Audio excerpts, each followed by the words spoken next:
CBS had strict rules about how the Smothers Brothers comedy hour could be changed. Every second was looked over, every word was looked over, but on September 17, 1967, something got through. It was missed by the devices. No one in charge saw it. It was only later that even the brothers found out. During the Who show, the camera caught something in the background by mistake. Something that proved what everyone thought but couldn't prove. The story of Smothers Brothers started with tragedy. Their dad, Major Thomas B., he was an officer in the Army. He was in the Philippines in 1941 during World War II. When Japan came in, he was sent away with his wife Ruth and their 2 boys. The Major Smothers was caught. He made it through the terrible Bataan Death March. After that, he was sent to Fukuoka, number 22, a Japanese prison camp with terrible conditions. He was too sick to work in April 1945, when the war was almost over. He was moved from Fukuoka to Korea on April 25. He never got there. Several news sources say he was buried at sea. Some say he was burned at the stake in Korea. Only 36 of the 110 guys who were moved with him made it back alive.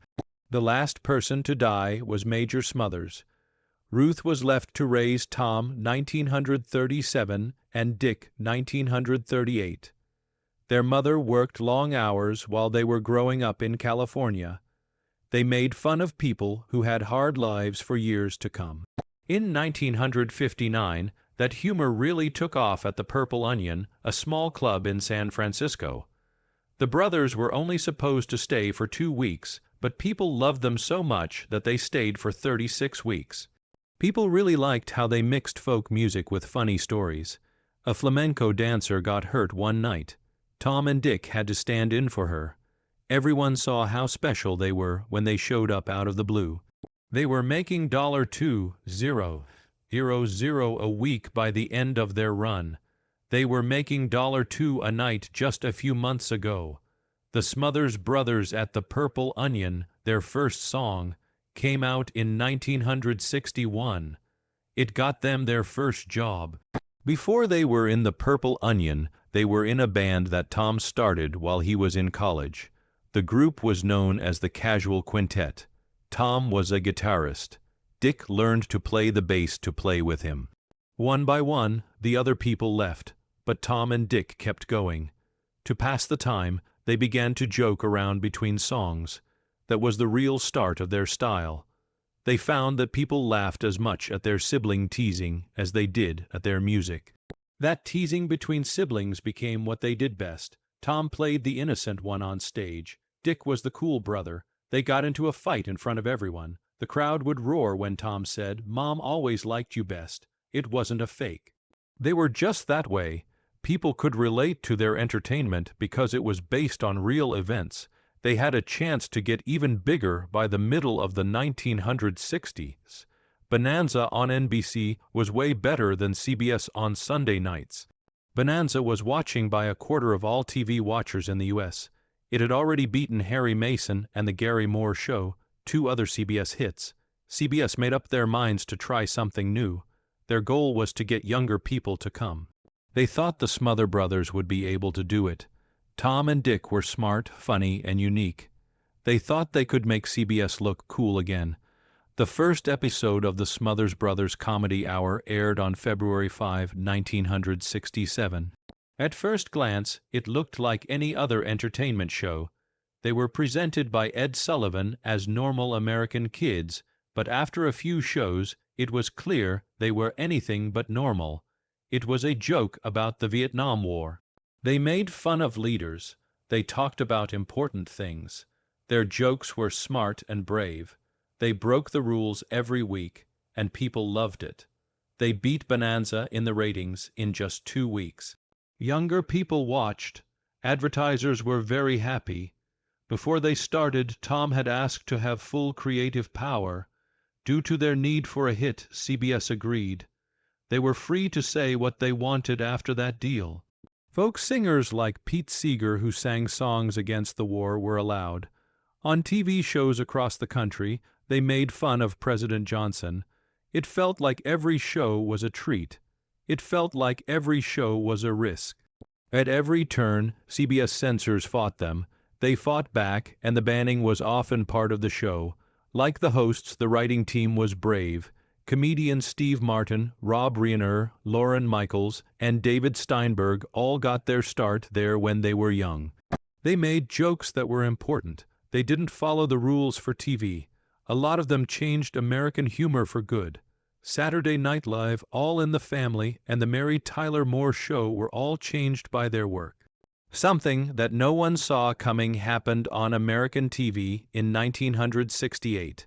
The Beatles' Hey Jude promotional short was shown on the Smothers Brothers Comedy Hour on October 6. People in the UK had seen it a few weeks before, on September 8. But this was the first time that people in the US could see this kind of movie. It wasn't called a music video back then. An advertising film was what they were called. On September 4, the Beatles filmed Hey Jude at Twickenham Studios. The set was even made by Paul McCartney. A big group of people in white tuxedos played along. Another 300 people sang the ending with the main cast. Ringo Starr had quit the band for a short time and then came back to it. It was more than just a song, it was a big deal for them. That wasn't all. The next week, Revolution was shown on the Smothers Brothers Comedy Hour. Americans got to see the Beatles in a new way when they watched two movies back to back. Even the Ed Sullivan Show wasn't able to do this.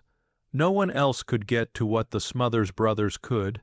It seemed like a big change. The music was shifting. Things were also changing on TV. Another big event took place on the same show in 1967. Someone asked Pete Seeger to sing. Seeger hadn't been allowed on TV for years. He hadn't been on the air for almost 17 years because of the ban. When he finally sang Waist Deep in the Big Muddy, it was a clear attack on the Vietnam policy of President Johnson. Before it aired in September 1967, CBS cut the song. There was no way Tom Smothers was going to be quiet. He made sure that the news got out. Because people were mad, CBS had to let Seeger come back. A lot of people finally got to see him sing the song uncensored on February 25, 1968. That was the first time an artist on a ban had been so direct about calling out the president. Protest music had the power to break down barriers at that time. The Smothers Brothers Comedy Hour also let bands perform that no one else would. There were shows by The Who, The Doors, Jefferson Airplane, Buffalo Springfield, and Steppenwolf from 1967 to 1969. These weren't good picks for big-time TV. At the end of one show, The Who smashed their instruments and set off fireworks in Keith Moon's drum kit. Pete Townshend's hearing was hurt by the noise, and pieces flew everywhere. Touch Me was played by The Doors with a full choir. Another song by Jefferson Airplane was called Crown of Creation. It was about being afraid of nuclear war. They played for what they were worth, and Stephen Wolf's Born to Be Wild brought raw energy into American homes. No matter how scared it made the network, the Smothers Brothers didn't care. Their goal was to give these rebellious views a place to be heard. Some of the biggest names in rock music liked that spirit. Jimi Hendrix stopped in the middle of a song on April 26, 1969, at the Los Angeles Forum to honor the Smothers Brothers. He said they were heroes for letting protest and art live together on TV. He was at the top of his game. It had been too controversial for CBS to keep the show going, but Rix didn't forget. He told everyone there that the Smothers Brothers were important. Never before had music and comedy worked so well together, and they did it with a smile. A regular sketch called Share a Little Tea with Goldie was a great example. Lee French played Goldie O'Keefe, a hippie who was lost in thought and gave funny advice that had more than one meaning. Tea was a code word for pot. She used to go by the slang name Goldie Keefe, which means cannabis. They had to change it because of the monitors, but most people watching at home knew what was going on. No one thought Goldie meant bugs when she talked about roaches. Younger viewers liked the joke because it made them think the show was making fun of them. The network kept an eye on things, but Goldie became a fan favorite. Keith Moon never hid anything. It was September 17, 1967, and The Who was on the Smothers Brothers Comedy Hour. He chose to go even further than usual. The band was there to play My Generation, and Moon had a surprise planned. He had hidden bombs inside his kick drum. No one had agreed to that much. Not even the other people in his band knew what was going to happen. Moon wanted the ending to be perfect, wild, loud, and easy to remember. The bombs went off with a huge bang when the last part of the song played. Things flew across the stage like smoke and smoke. Moon was pushed backward when a piece of a sign hit him. His hair was all messed up because it was blown up. Townshend's hearing would never be the same after being hit by that force. The noise was so loud that it shocked everyone into quiet. Then they screamed and cheered. Moon had caused confusion and a show just as she had planned. The price was high, though. He would lose almost 90% of his hearing in one ear.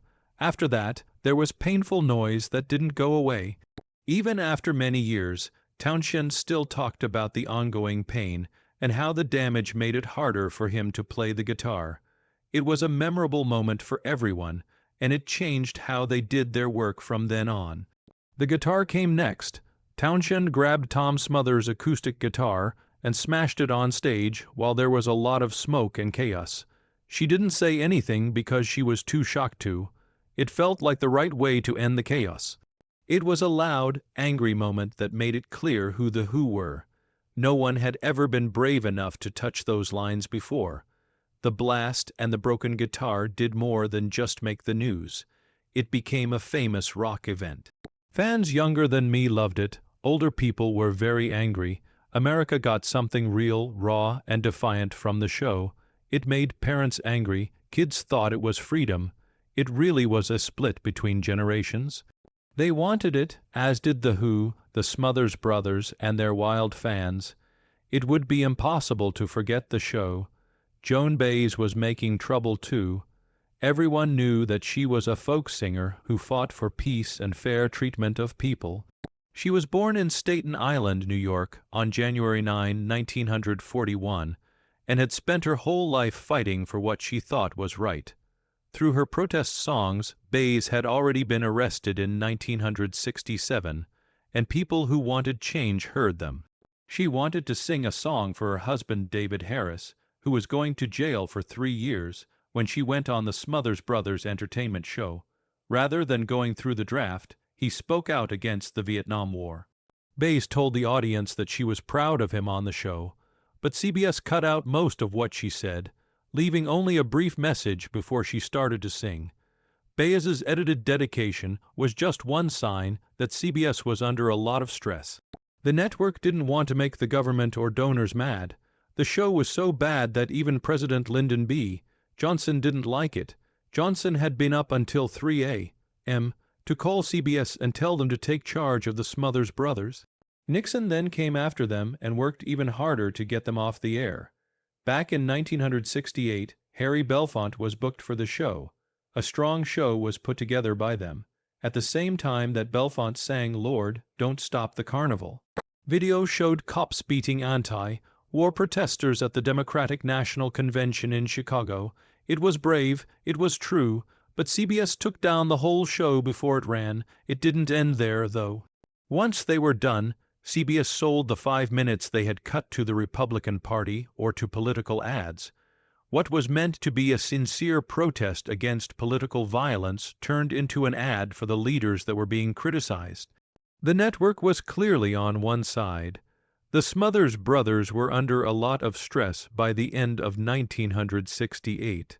CBS said that all scripts, jokes, song lyrics, and even whole videotapes had to be sent in for review a long time before they were shown. It wasn't a quick check. Each and every word would be picked apart by censors. It didn't matter if it was about politics, faith, the Vietnam War, or even funny things. Their high standards meant that every little thing had to meet them. Guests with a more adult sense of humor were also often censored, and some were even cut out totally. 10 days before each show, the due date was set. At the time, that was a tough order meant to stop the brother from pushing the rules too far. The writers felt stuck in a never-ending loop of waiting, rewriting, and sending in again. Even hours before the show aired, CBS often asked for changes right at the last minute. People who wrote the scripts would joke that it felt like being stabbed 1,000 times. They were right, too. Tom and Dick chose to fight back one day. In the sketch they made, Tom played a censor who tore up scripts with big scissors and stopped actors in the middle of a sentence. It was clear what the joke was. Their show was being turned off. It was brave of the ending. There was nothing left on the screen but quiet. CBS didn't get the joke, though. The network wouldn't show the sketch. CBS thought the skit was too bad for their image, according to internal notes. Elaine May was in a sketch like this one that was also pulled. Tom was very angry when she said, "If we can't say anything important, we're just fooling you with empty jokes, cut deep." It was now so strict that even making fun of strict rules was against the law. At the same time, the brothers didn't give up. They chose to play a game with CBS instead of meeting their goals. They would get tapes to you as late as possible. They would sometimes send a safe version to be reviewed and then make changes right before the show aired. CBS went crazy over it. The network said they were breaking the terms of their deal. It was April 1969 when CBS finally had enough. They said the Smothers Brothers didn't turn in a tape on time. CBS was partly to blame for the delays, but that was just a reason to cancel the show, which was still one of the 10 most-watched shows in the U.S. No, the fight wasn't really about the due dates. It had to do with power. After the fact, Tom Smothers said it was all part of a plan to drown them. The press got wind of the fight. A harsh opinion in the New York Times said that CBS was holding the Smothers Brothers hostage to their own creativity. More people supported it. CBS got a lot of letters and protests. People in politics and among musicians spoke out. All of a sudden, it wasn't just one show. It had to do with free speech on national TV. The opinion made people at CBS nervous. They hurried into talks to fix the problems. The Smothers Brothers didn't back down. They were set on telling the truth. Tom made it clear. They are not just ending our show. They want to keep the truth from getting out. That stand changed the course of television history. But CBS also had other issues. Advertisements from big brands like Ford and Procter and Gamble began to be taken down. Companies were afraid that the show's anti-war and political jokes would turn off their customers. A lot of money was lost quickly. Within a few months, CBS had lost a lot of money. Internal memos showed that one of the main reasons for the cancellation was pressure from the sponsors. If sponsors were scared away, even the most popular show could be lost. After the fact, Tom said with anger, "We won the lawsuit, but we lost the culture war. Advertisers had sent the message, speak too freely, and you'll pay the price." One joke went too far. In March 1969, Dick did a Nixon version and joked, "I'll end the Vietnam War as soon as I figure out where the off button is." It was short, sharp, and true, but it made CBS mad and scared advertisers. Both the war and the new president touched people deeply. The network was already tense, and this made things even worse. CBS turned off the show on April 4, 1969. The cancellation happened right away. CBS said they didn't turn in the tapes on time, but everyone knew it was really about their political views. There were plans for the show to come back for another season. They had been renewed a few weeks before. CBS even pulled a show that had already been taped, and in which comedian David Steinberg delivered another anti-war speech. In the United States, the episode was never shown. Canada was the place where it was shown. The rejection was harsh and came out of the blue. It let the other performers know that going too far off beat would have bad results. It got rough in court for the Smothers Brothers. They sued CBS for breach of contract and fought for 4 years. They won in April 1973. In today's money, the judge gave them $776.3 $100, which is more than $5 million. The decision made history. It made it clear that networks couldn't use censorship as an excuse to stop shows. The win was good, though. They had lost their base already. Their other work never quite lived up to the magic of their comic hour. Then they did a kinder show on NBC, but it didn't do well. CBS quickly found someone else to fill in. Hi-Ha, a clean country comedy show with country songs and silly jokes, debuted on June 15, 1969. There wasn't any humor, politics, or trouble. CBS really wanted that to happen. It was on for 23 years. The fact that it did well showed that networks would always pick safe entertainment over risky ones. Tom and Dick were also changed by the fight. Tomac was the worst. Years later, he said that losing the show made him feel empty. It hurt his pride and took a long time to get better. Dick found other things to do, like driving cars and making wine, to help him deal with things. Both boys will never be the same again. They kept the scars. The Smothers Brothers tried again in 1970, a year after CBS fired them in 1969. They took their act to ABC this time. The mood had changed by summer 1970. ABC was careful. The network didn't want any problems like the ones CBS had. They told the brothers to calm down and kept a close eye on them. People were no longer as interested in rebellious fun. People had moved on after the Vietnam War was over. The show ended quickly.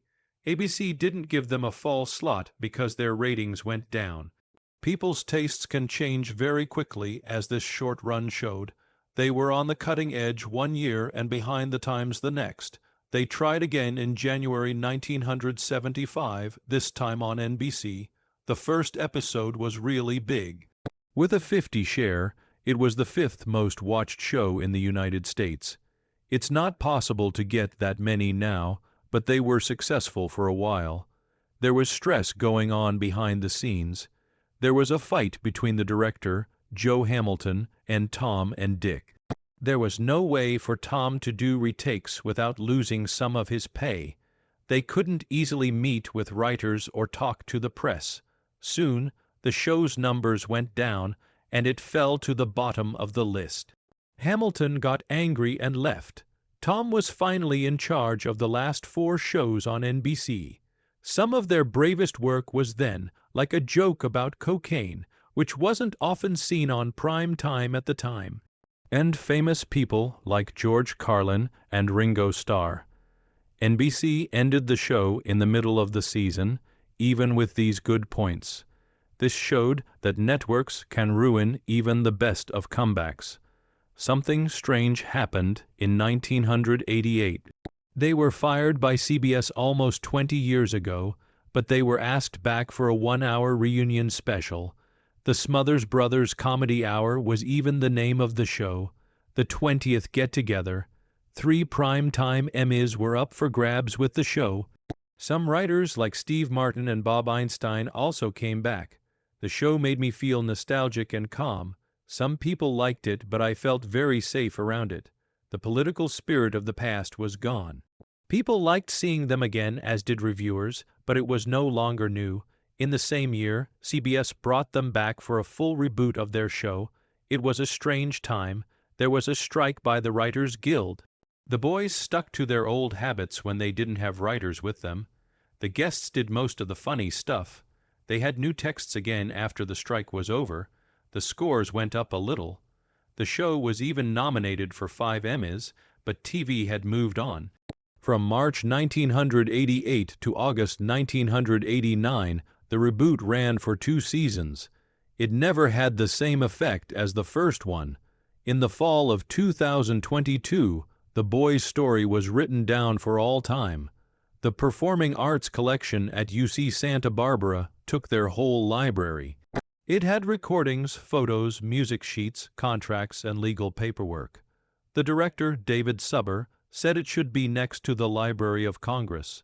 This collection shows how they fought for free speech and how they changed humor. People are still studying their work decades after they did it. Comedy can stand up to power and fight for real change, as this shows. That was what the Smothers Brothers really left behind. They were already breaking the rules before Saturday Night Live even began. From 1967 to 1969, they had a show. A lot of jokes were told about war, censorship, and politics. They taught writers like Lorne Michaels, who went on to make SNL. After that, actors like Jon Stewart, Stephen Colbert, John Oliver, and Samantha Bee did the same thing. They showed that comedy could tell the truth to powerful people and make people think. The show also helped big names in comedy get their start. Steve Martin wrote one of the first songs. Rob Reiner and George Carlin also showed up often. Afterward, many of them said that this show helped them get known. The brothers made a place where it was safe to take chances. That gave American humor a fresh new look that didn't go away for decades. They fought back when CBS fired them in 1969. CBS ended their show because of censorship, even though it had one of the best ratings. They were taken to court by the brothers. They got it. It was an important case for TV free speech. It was the first time that a humor show had been able to beat back a network. It showed that freedom of creativity is important. All of this was done at a time when Americans were divided over Vietnam, civil rights, and society in general. The Smothers Brothers show was a way to connect things. They had bands like The Who, Jefferson Airplane, Simon, and Garfunkel as guests. Even folk singer Pete Seeger, whose song Against the War got him in trouble. They also showed new films, such as Hey Jude by the Beatles. This was the first time many people saw The Fringe. Bill Maher once said it all very well. The brothers weren't afraid to make people mad when they didn't agree with them. They didn't try to make everyone happy. Funny people showed that they could stand up for something and make a difference. That lesson stuck with them even after the show ended, and it's still important today.